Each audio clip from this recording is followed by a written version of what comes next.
Hi everyone and welcome to Emigrants Live podcast. I'm your host Daniel De Biasi, and if you're not from Europe, you probably never heard of the word Erasmus. Erasmus is a school exchange partnership in Europe. For example, students from a university in Italy can go and study in Spain, and students from Spain can go and study in a university in Italy. This scholarship program is usually for a year. Fabrizio, today's guest, started by doing an Erasmus in university in Madrid. He then decided to stay and finish his study and then graduated there. He's gonna talk about pro and cons of this decision later in this episode. While he was at school, he started teaching English to make extra money, and after he graduated, he became a full-time teacher. He's been now living in Madrid for the last 13 years, teaching English and Italian. I apologize for the sound quality of this recording, but I hope you're still able to enjoy his story. Hi Fabrizio, thanks for being on the show today. How are you doing? Hi, Daniel. I'm great. Thank you. Here at home, working from home. Sweet. Everybody's working from home now. At least most people, especially in Europe, are working from home, right? Yeah, sure. Lucky to be working from home, at least. Yeah. What are you doing? What kind Uh, of work are you doing? I'm teaching. I'm teaching Italian and English on Skype, online classes. Okay. And you say you're living in Madrid, right? Yeah, Okay. And you're originally from Italy. exactly. I'm Where about from Italy? from a small town in the center, L'Aquila. You Okay. ever heard about it? And well, I'm from that city. That's where I grew up and where I studied. Basically. Okay.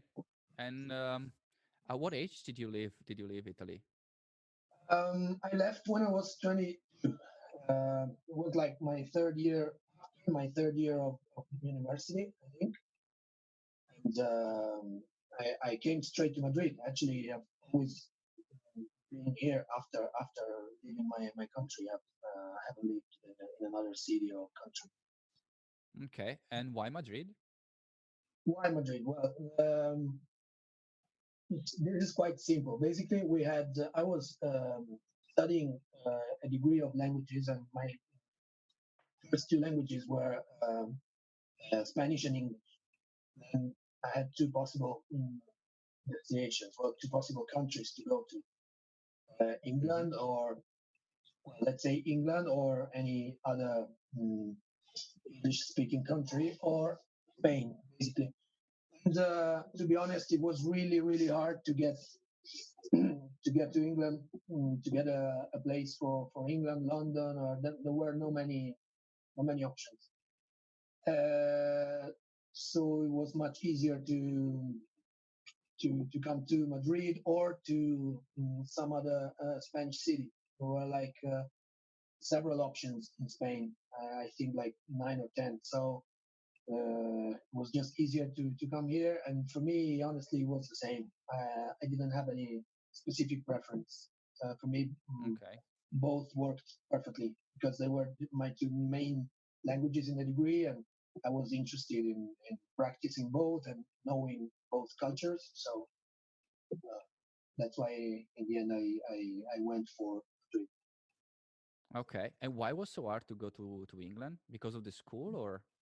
Yeah, basically it's just a question of the number of available places to the scholarships. The scholarships Okay. for England were like in the whole university it was like 4 or 5 scholarships, and Okay. in Spain there were like 20, 21. So you needed to have really, really high grades to go to England, and in a university of like 1,000 people, like looking for those positions was really, really hard to get them. Okay. And what made you stay? What made you stay in Spain? What made me stay? Well, I spent 1 year, as I said, to study as an Erasmus here, and where I met a lot of nice people. And then, unfortunately, I was not exactly the only one. Were me and another guy, just two people who stayed here. And well, there were several reasons. One of them was that I met a person, that year. that was going to finish degree here too. So we decided to kind of give it a try. But apart from that, it's true that I mean, there were like only 5 or 6 exams left in my degree, and I was feeling so good here in Madrid, and I had the feeling that it would have been a setback to come back to Italy again and start Hmm. with the same old life. Then I saw it as a good chance to stay and start working part time and try and combine work and study in some way. Okay, so you finish your study in Spain. I finished my studies from Spain, but in Italy, technically. Ah, okay. Okay, Well, so you got your diploma. Sorry, your diploma is an Italian diploma or is a Spanish the diploma? Italian one. The thing is, I had to face an important decision because, on one hand, I had the advantages in studying in Spain. The main one was that, at least at that time, I don't know about now, but at the time, you didn't have to in the 90% of the degrees, you didn't have um, to write or defend, discuss a thesis. Okay. That would have been a great advantage because it would have saved me several months, not to say one year probably. Okay. Um, but on the other hand, like the disadvantage of continuing my studies in Spain would have been that I would have lost at least 5 or 6 exams that wouldn't have been recognized in the University of Spain. Okay. Um, so, mm, all in all, it was the same. Basically, in terms of time, it would have been the same. But at least I avoided all the papers and the bureaucratic problems of the change from one university to another. And I decided to give it a try because I said, okay, let's see what happens.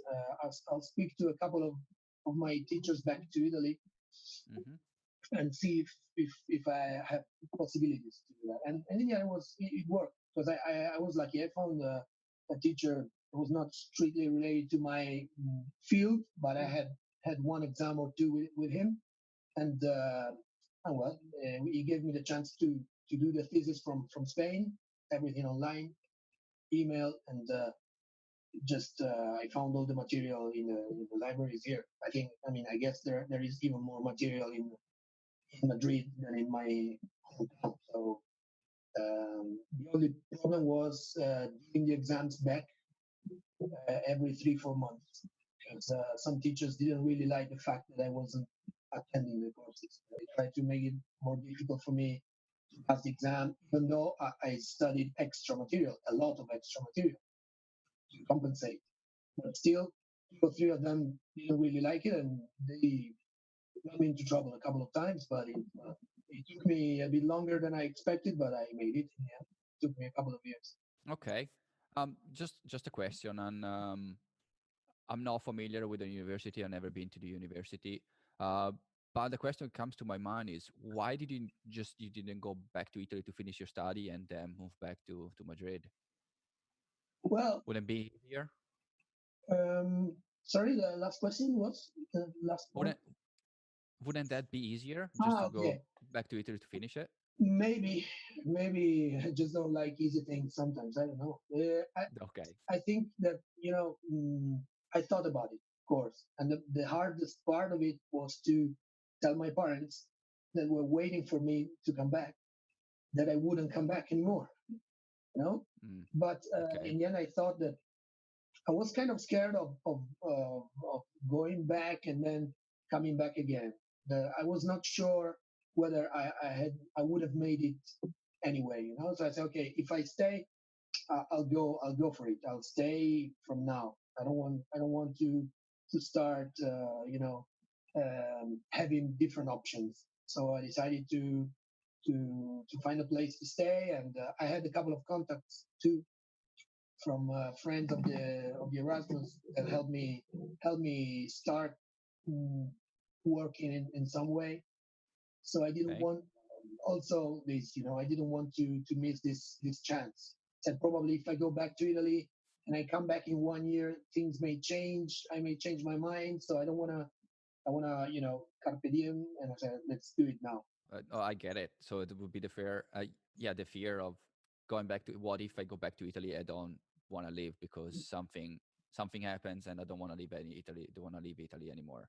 Exactly. Um, okay, no, that makes totally sense. Even though it was harder to get a diploma overseas, but was at the end was just easier for to change your life. Yeah, Um, sure.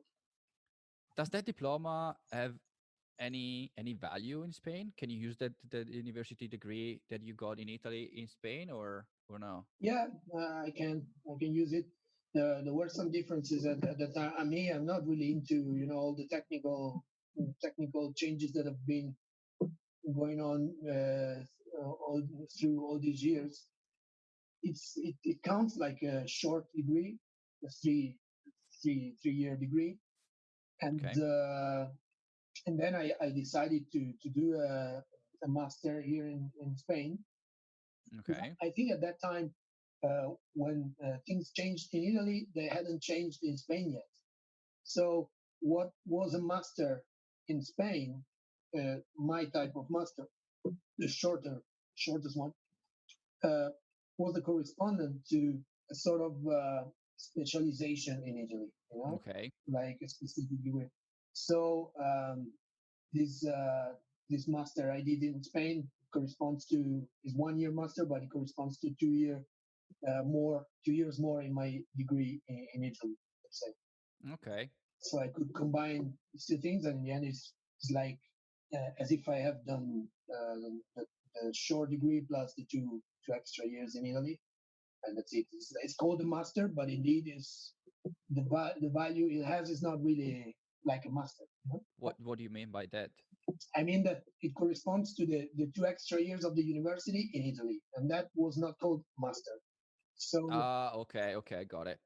And how did you switch? How did you actually move from being school to teacher? How did you become a teacher? it's a good question because actually there was a long passage. I mean that it wasn't like a change from one day to another. Okay, Mm-hmm. because I kept studying for a couple of years, and in the meanwhile, I had to pay for my studies and for my rent and everything. So I kind of worked part time for 3 4 years. Okay, Okay, and at the very beginning, I started working as a teacher, but just for kids or private classes on really low level, just to get familiar with this different world, no, with the world of the professional world. okay, And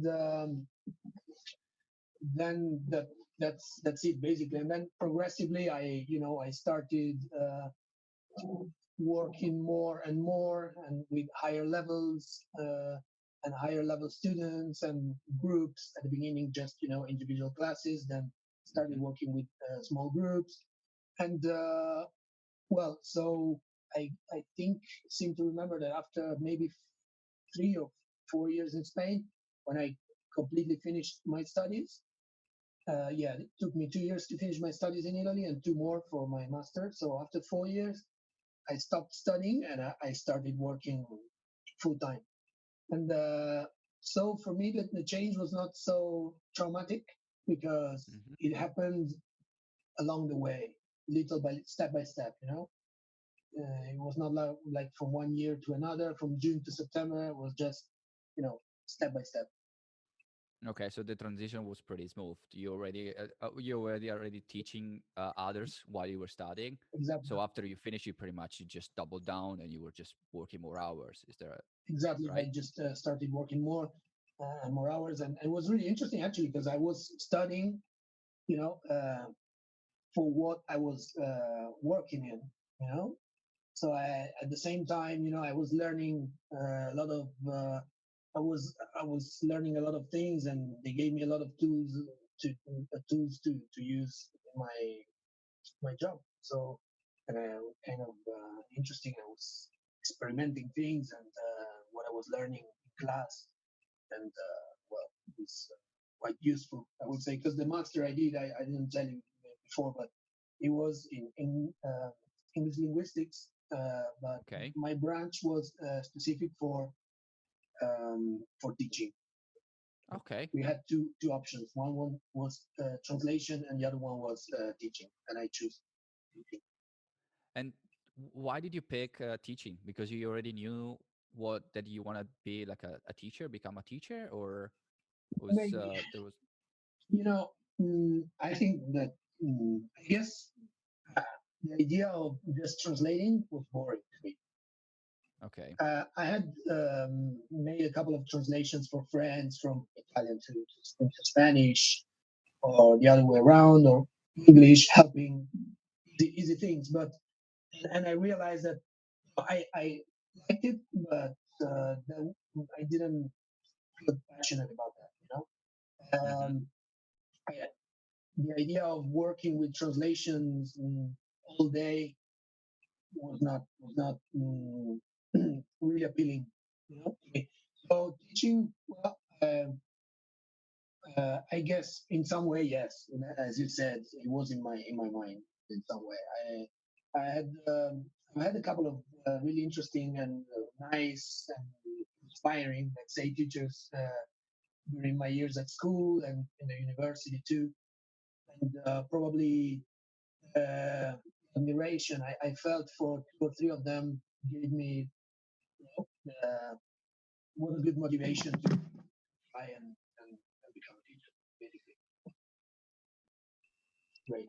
So going back to your teaching, um, this situation, like this pandemic, this COVID-19, did that affect anyhow the way you're teaching?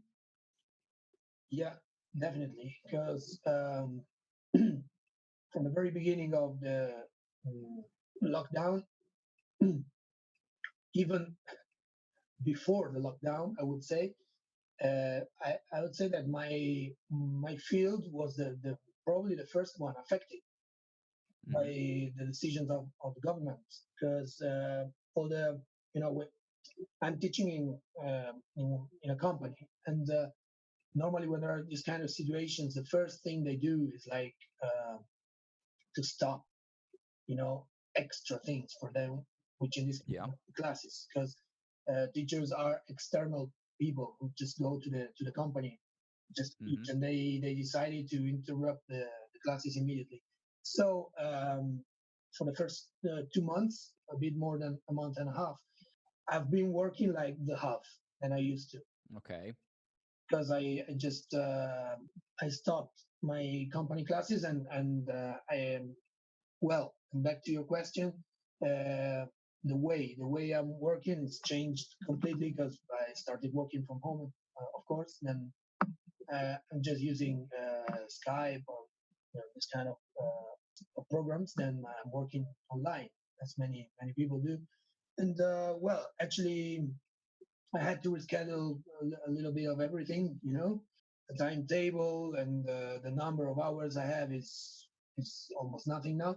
But I'm having some Skype classes, and it's fair enough. That actually, in terms of effectivity, there are not big problems. Classes are still good, and paradoxically, I think in some cases are even better because it's a mental thing and it's a psychological thing that both teacher and student think that oh, this is a new tool and it's going to be more difficult to have an effective class online than the way they Mm-hmm. commit and the way they face the class is even more serious. So in the end it's probably even more productive than presential classes. So for me it's okay. There's not a big difference in terms of results, let's say. Okay, it's just completely different because I'm not commuting anymore, which is the best part of it. Of course, Mm-hmm. Yeah. and not taking the bloody metro, and which I hate. And well, and sometimes if I have a bad night sleep, well, I can wake up 15 minutes before my class and quick breakfast, get ready, and So in some ways it's even better. But of course now I'm not earning enough. This is good for a couple of months, 3 4 months, not more. Don't tell me you're one of those people that don't wear pants when they teach classes and on Skype. Ah, no, no, no. Of course, I just wear very comfortable jeans and a shirt or t-shirt. But Okay, so pants on. Okay, good. yeah, definitely more informal than when I go to the company, but not that much. Okay, and so that means that your customer, actually your students, are still the same, or you have to find new students. Well, no, pretty much the same. I just managed to keep some of them, the ones that could make it or were still interested in having the classes, even though they were online. A couple of cases I had to lower the price a little bit because I was charging Mm-hmm. commuting now too. So yeah, but apart from that, it's no new students, no new Okay. people. Um, there are, actually there have been a couple of people that dropped in the beginning and then they rethought about it, and a couple of weeks after they just got in touch with me again and said, okay, now because it's there are so many different situations. Some people had to stop because they didn't have their salary anymore. Some other people, paradoxically, were even saving money because they kept having the same, or they still have the same salary, plus they're not spending money because they're Mm-hmm. always at home. But still, it's a mental thing. They said, no, now it's like it's not the moment for classes now. And but a couple of them rethought about it a couple of weeks later because it was like they started feeling bored and it's like, okay, now we want to do. I just guess that the first 2 weeks were difficult for everyone. Oh yeah, absolutely. There was I think the feel of the fear of the unknown. Nobody knew what was going on. So if you can save money in somehow, just cancel your subscription, cancel whatever is superficial. Yeah, first thing that comes to your mind is that one, no? Subscriptions to the gym or whatever or classes. Yeah, no, Yeah. absolutely. Cut off whatever is superficial. Not Netflix, but everything else, it's superficial. Do you want to add anything else about like your career that I forgot? Well, one more thing would be interesting to add, that for people like me who work more in some seasons than in Mm-hmm. others, is even more dangerous in some way, or worrying, because like I didn't think about it at the very beginning because so many thoughts in my head. Uh, but last week I started thinking about next summer because and normally we don't really work in summer. Now you can find alternative jobs. You can, I don't know, you can accompany kids somewhere. You can summer camps, whatever. There are a lot of options, no. But normally we don't really work, especially in August. Mm-hmm. So I was thinking that after the lockdown, like 2 3 months without working, or at least without working full time, which is okay for a period, as I said before. After these 2 or 3 months, summer is coming, and then it's going to be even worse because normally you work hard before summer, so to be free more or less in summer. No? So we have to reorganize everything in some way. But okay, we'll do it. Like it's the same for many other categories in a different way.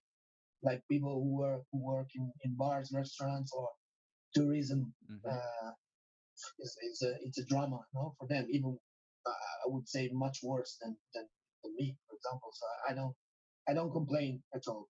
Oh yeah, You know. no, absolutely. For like whoever is in tourism right now, it's a big it's gonna be a big problem for next few months.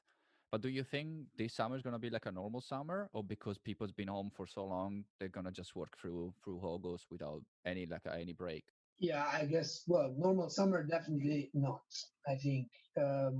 I think even if imagine we have the chance to travel to foreign countries, which I don't think Yeah. personally. But still, people will be kind of scared.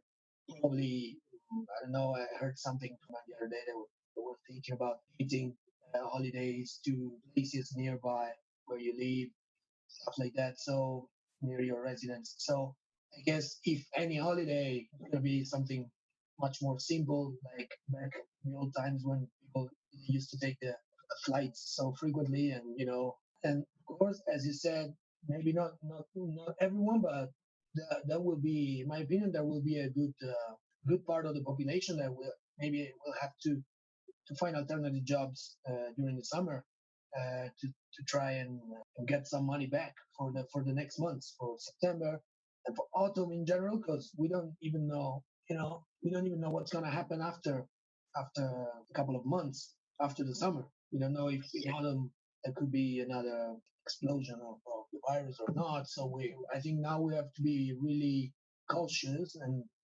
and think day by day and try to save money and do as much as we can without planning too much. Yeah, no, I agree. I don't think we at this point we can plan too much in advance. We absolutely have no idea how the economy is gonna be after all this will be over. We have no idea when everything will be over, so it's hard to make any plans and have any projection for the future. Absolutely, I agree. Yeah, yeah. Do you have any regrets about leaving your country, leaving Italy? Well, no, not really regrets. I just have, there are always things that you can miss, and but I wouldn't call them regrets, honestly. I Back to when I left my country. Sounds now funny, but I remember perfectly that the thing that the most difficult thing for me to leave was my football team. I've always played football, and right when I left Italy, I had been in the same team in a village for 3 years.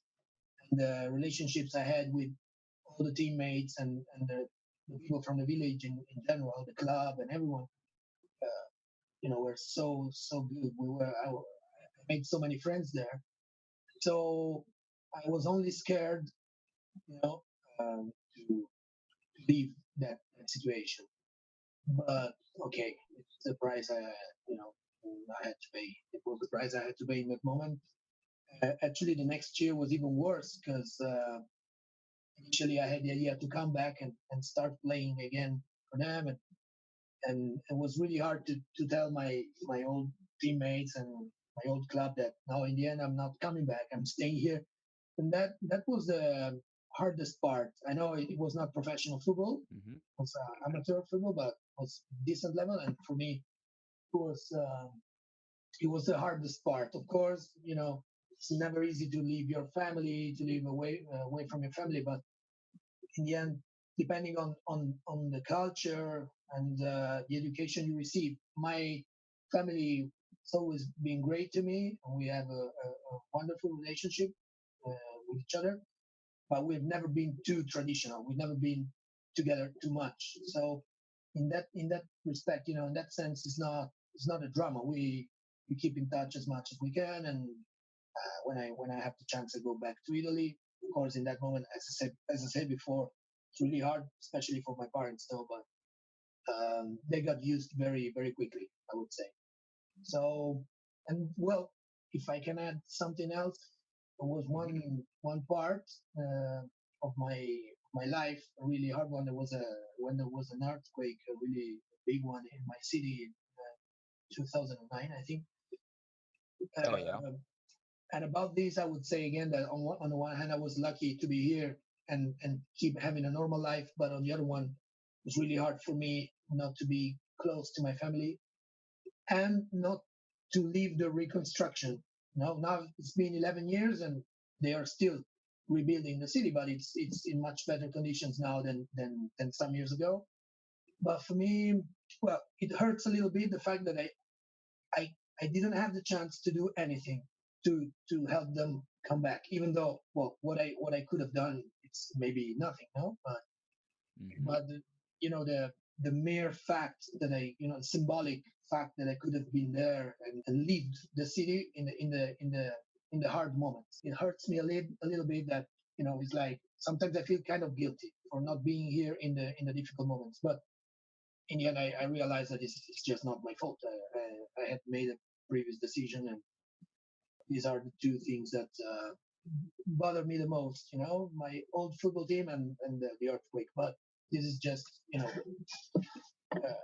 things that happen, and you can do nothing about them. Yeah, no, absolutely. I mean, about the earthquake, there's really nothing that you could have done about it. But do you playing soccer in Madrid? Well, yes. I mean, right now, not really. Well, I'm playing like the seven-a-side league. The last 2 years, I've been playing a seven-a-side league, which is a minor level than I used to play because of my age, my injuries. So I started getting injured too much, too frequently. And when I was like 20, 32, I think I had to give up basically to my injury. I tried to come back 3, 4 times, and every time I used to have the same problems. And we're not professionists, so we don't lead the life that a real sportsman should. And so sometimes it's really difficult to combine, uh, you know, work and pleasure and entertainment and football, sport, whatever. So I still do it when I can. I play this league of seven-a-side. Well, but yes, I've played in Madrid. I found a couple of teams to play for 7, 8 years in a row in regional leagues. I had a lot of fun. But, because actually, I was going to say, because this is really related to my experience in a foreign country, that sometimes we have fear that we have to overcome by just looking for something. I remember when I first came. Okay, the first year was different because I was studying, and we were very lucky, me and some other friends from Italy, because we found a college league, a university league. So the level was quite easy, relaxed, and we had a lot of fun, and we made some good friends from Spain. No, so that year I didn't really look for a proper team, but one of my biggest worries the next year was that one, to find a proper football team, or even of the lowest category, but something official. And I was lucky again because there was a guy from this university football team that used to play for an official team in a regional category, and I just went to try and play with them, and well, I got they got me accepted me in the team, and sometimes we think, oh, this is a different context. I used to play in a small town, and here is a capital. And many people give up this kind of thing. It's like, no, I'm not going to play football here because it's a completely different context, and this is completely false. It's just we are in the end we're all the same everywhere. People do the same things, especially in countries that are so similar, like Italy and Spain. So if you want to look for the the same activities as you used to do in your country, you can find them again in another one. No, and so it's not. Sometimes people are afraid of leaving their country because they think that, okay, what if, back to my case, as I said before, the worst part for me was to leave my football team back in Italy, but one of the best parts was to find my new football team in Spain. Actually, it helped me a lot know the real culture of Spain, because I found the team in a suburb of Madrid, and so I met people, not the people from the center. I met people from this kind of abandoned districts around the city, and I met a lot of nice people. I made a couple of good friends, and I saw something that you would never see if you're just studying in a university in the center of Madrid, or just working in Madrid. Yeah, even like one of the struggles for me, and for like other people that I met, is especially at our age, like over 30, is to find friends.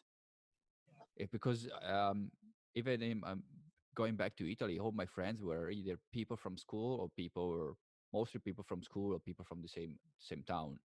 But when you move to a different country, uh, the friends you met, the people from work.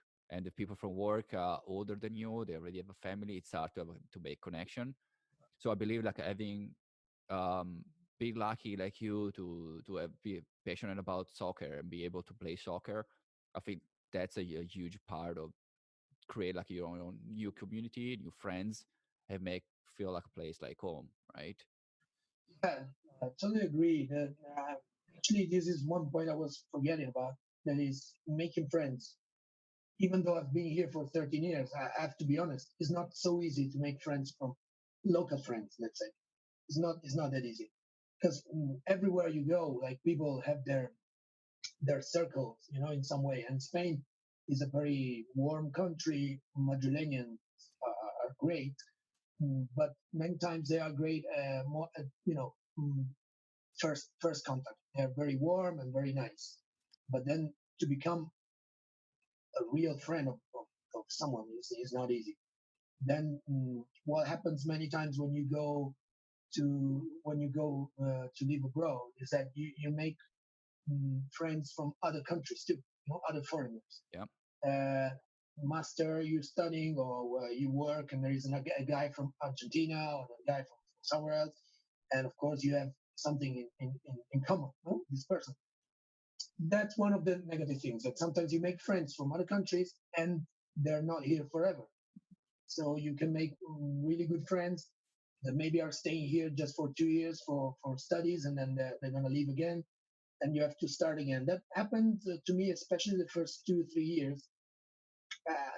There were a couple of frustrating moments in which I was like, man, I'm just making good friends now. I met this guy from Denver, is one of my best friends, and now he has to leave. And then I met this couple from Mexico. They were two nice friends, and then they're leaving again. And actually, it's funny because I identify my first years in Madrid, uh, each one of them with 3 or 4 different people.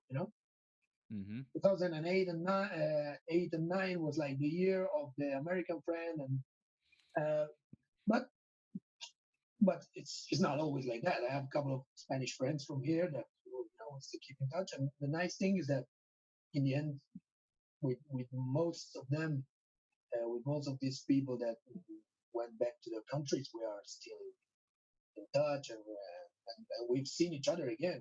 Actually, I went to visit one of this specific guy to. He was living in LA, and I went to visit him. He came back to visit me in Italy. So in the end, you make friendships that can last sometimes like the ones you used to have when you were a kid. So, and in the end, you make friends. It's not like I understand for some people this can be worrying at the beginning, and frustrating, but well, you get used to it, especially if you live in a big city. Used to people coming and going. It's part of the game. Yeah, no, absolutely. I mean, a lot depend of the environment you're in. If you're in a school, people are your age. There's a lot of people, as you say, from overseas in your same situation that they want to make friends and they are open to make friends. And they are not like people from a specific town. They have your already your own circle of friends. They don't really particularly interested to have more friends. They are, at least they're not looking to have new friends unless Yeah, they find somebody really cool. um, but I had the same situation in New Zealand. I met people from all over the world that had the situation. They stayed there for a year or for 6 months, and then they left. So that sucks because it's really, as you said, they're really good friends, and you not see them anymore. At least not as often. But on the other hand, you meet people from all over the world, and it's cool because where you can go find them, that you have a local person and they show you around. They got people, yeah, from people from Tasmania, I got people in New Zealand, I got people in Japan. There's people all over the place, and that's really cool. But at the same time, really sucks. You make close friends, they're gone. I mean, not forever. They didn't die, but you know what I mean. They're yeah. you don't hang out with them every single day like you used to do. And the next question is, what's the biggest upside about leaving your country and move to Spain? In my specific case, I have to say language. Um not for the mere fact that, okay, of course, you go to a country and you speak that language. Because I have to say that not everyone does. You know, a lot of people just move to a country and then they learn to communicate in the local language, and they don't really improve after that because they're not really interested in learning language deeply. You know, but in my specific case, I was Spanish was my main language in the degree, so it was the main thing for me. I was not just interested in learning practicing Spanish more. I was interested in learning Spanish almost perfectly, let's say, almost as a native, if it's possible. You know? So in that sense, for me, that was wonderful. And I have to tell you that it is really important for me. I want to highlight the fact that the second and the third year, actually the decisive ones, you know, because the first year, of course, I had studied Spanish before coming to Madrid. I had done a couple of exams, I think, Spanish 1 and 2, let's say almost up to intermediate level. But of course, in the year I studied here, I improved a lot. And, my flatmate back to Italy, Julie, hello, Julie and Federica, they taught me a lot. They taught me a lot because they were uh, much better than me, were almost proficient in Spanish. And this is true, of course. I was saying that during that year, I learned a lot. But then the second and the third year were the years that really made me learn the language um, more deeply. Okay, like there were a lot of details that I was still missing after 1 year of Erasmus. It's not enough. Okay, unless you just concentrate on that the whole year. But of course, if you're studying, you're 21, 22, you are also studying, but you're also partying. Some people just party. Me, I try to do both. Okay. And when you moved to Madrid for school in doing the Erasmus, were you able to understand and have a conversation in Spanish? Were you fluent in Spanish at that time or no? I would fluent maybe is a big word, but it's a great word. No, but yes, I could communicate easily. Actually, I remember that I came to Madrid with one friend that I met in the university back in Italy. Hmm. We applied for the Erasmus together, and we were the two selected for Madrid. And then we decided to come together, and I remember that Jean Claude uh, hadn't studied Spanish previously. So at the beginning, I was in charge of it.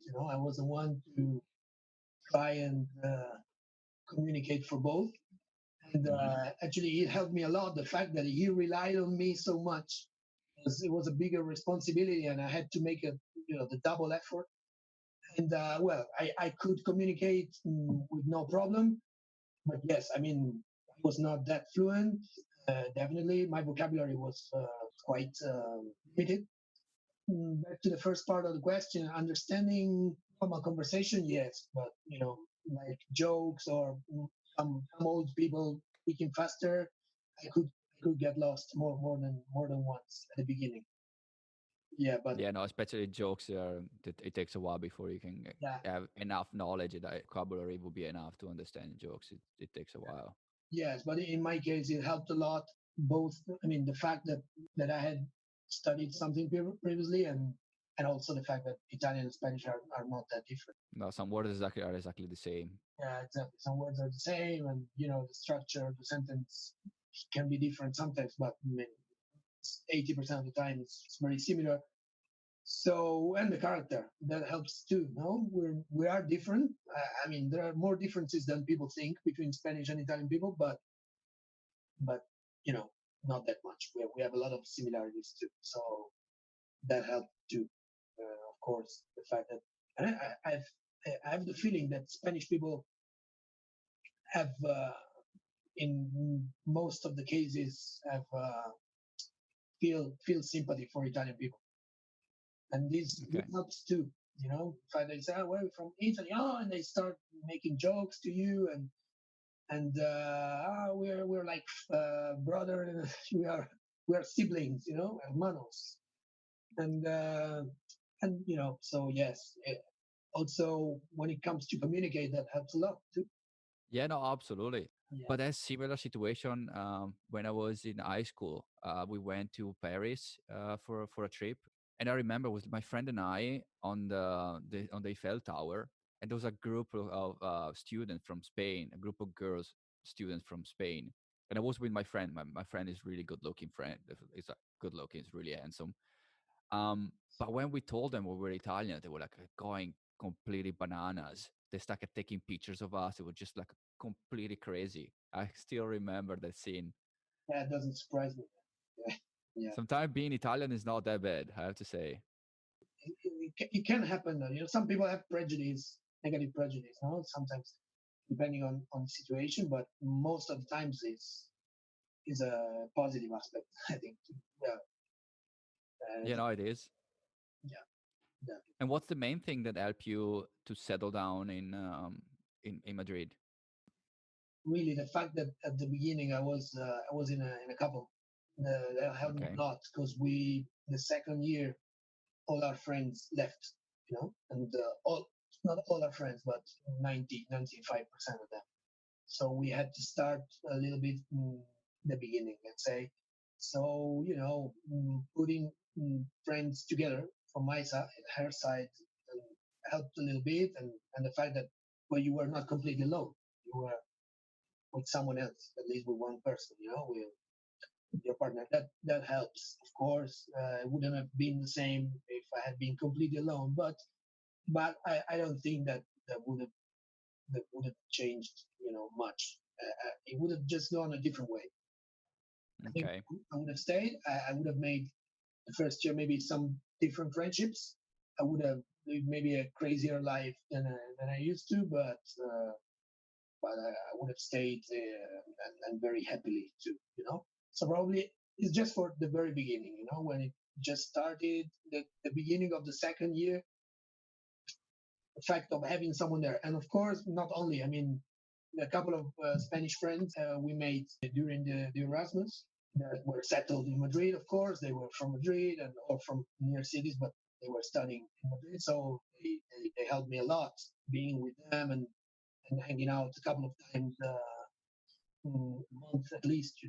And of course, paths can go different ways, and you start meeting new people, and you see that your world is not only what you met the first year. Probably these two things, I would say. Okay. And I think, well, and the second year, actually, I want to specify something that I actually was to encourage people to stay in a place in a big city if they've been there for just 1 year. They're having, in case they're having some doubts, that fact that the second year, apart from language, was decisive also for getting to know the city better. Because I used to live in a flat in a suburb. Really, I used to come to the center by metro and some specific stations just to go to that bar, that place, whatever. The second year in Madrid, I got a flat in the center, and Mhm. well, I started really discovering the city, and you can't imagine how many things I didn't know about Madrid after 1 year, well, 9 months, not exactly 1 year, but the second year was maybe in that sense was the best one. You know, it takes a while, I think, before you can really, first of all, appreciate the place you're living in. It usually takes at least 1 or 2 years, I think, before you can actually really like the place, really knowing the place.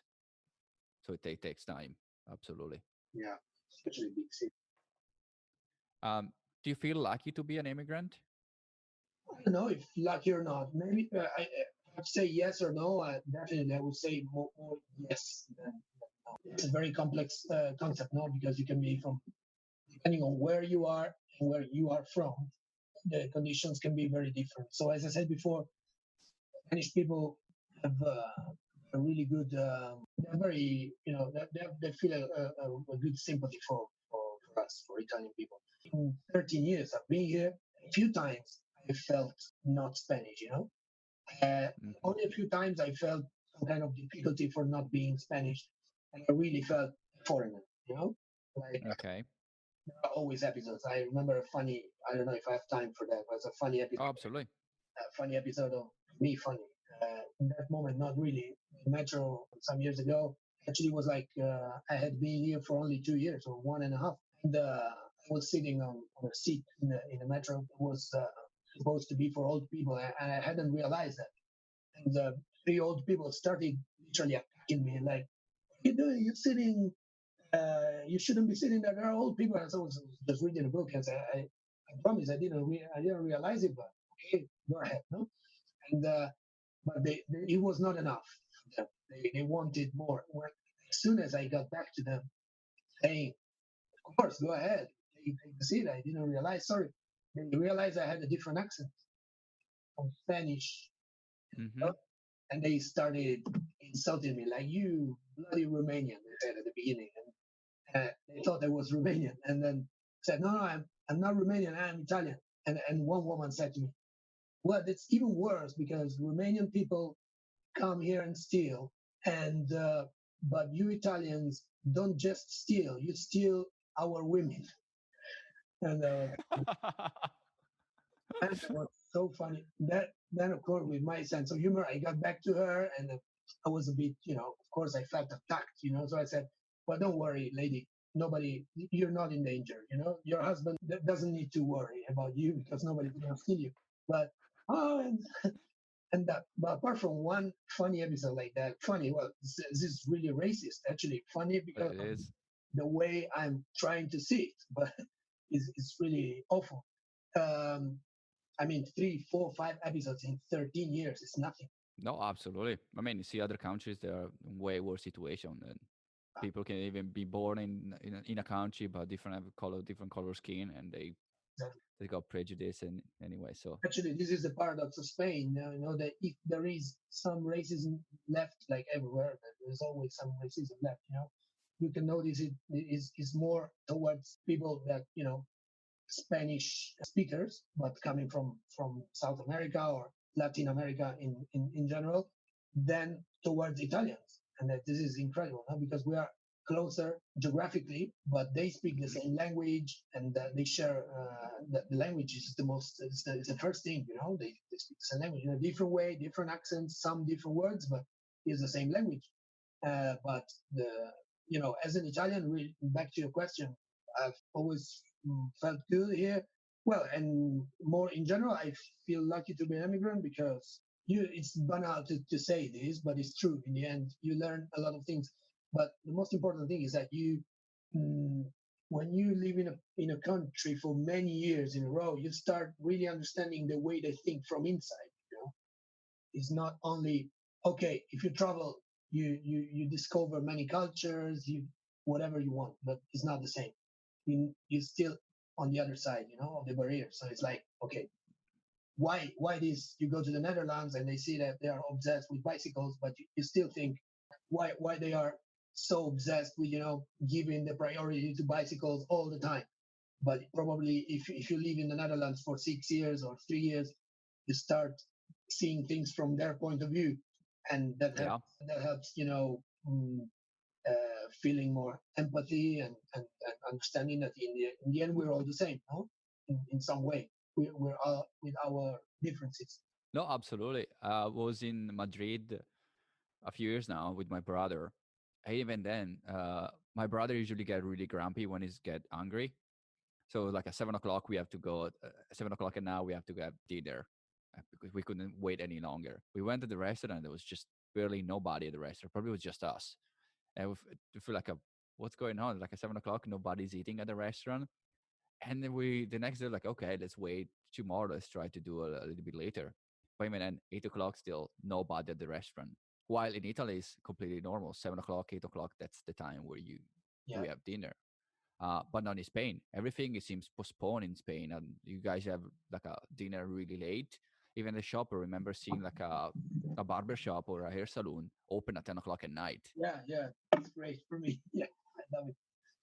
Yeah, But that's one of the things when you don't know the culture, like what else is going on? Why they're still working at 10 o'clock? What time are they eating? Why they're keeping everything so late? and then you maybe inside you get into the culture, and then you understand why.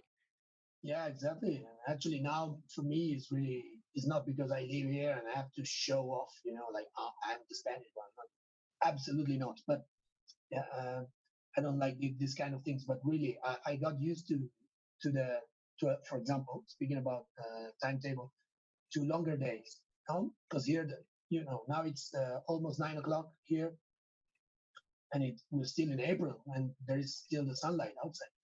So for me, I think it's a normal thing that in Spain days are longer. Okay, and for me nowadays when I come back to Italy and my family, my friends want to meet for dinner at 8, I feel like that my day is too short, and I feel like I'm not taking advantage of the day really, because I need I in my mind it's like I still have 2 hours of my evening in front of me, of my afternoon, let's say tarde, which is afternoon and evening together. Of my tarde is like still in front of me. I still have 2 hours to do things, to do whatever you want to do. Okay, and it's like if I have dinner now at 8, because in my mind I associate dinner and some kind of wine at dinner with the end of the day. So for me it's Hmm. like it's too short, and that would have never been like that. Uh, Actually, it wasn't like that when I was in Italy. For me, it was absolutely normal that at 7:15, the libraries were about to close. I was like, the day is over. 7 o'clock, you can have an aperitif and a dinner. Now Yeah. there are times in Spain when I still studied, when I was still studying, there were times that I used to go to the library at 7:30. Which is where when Hmm. I left being in Italy.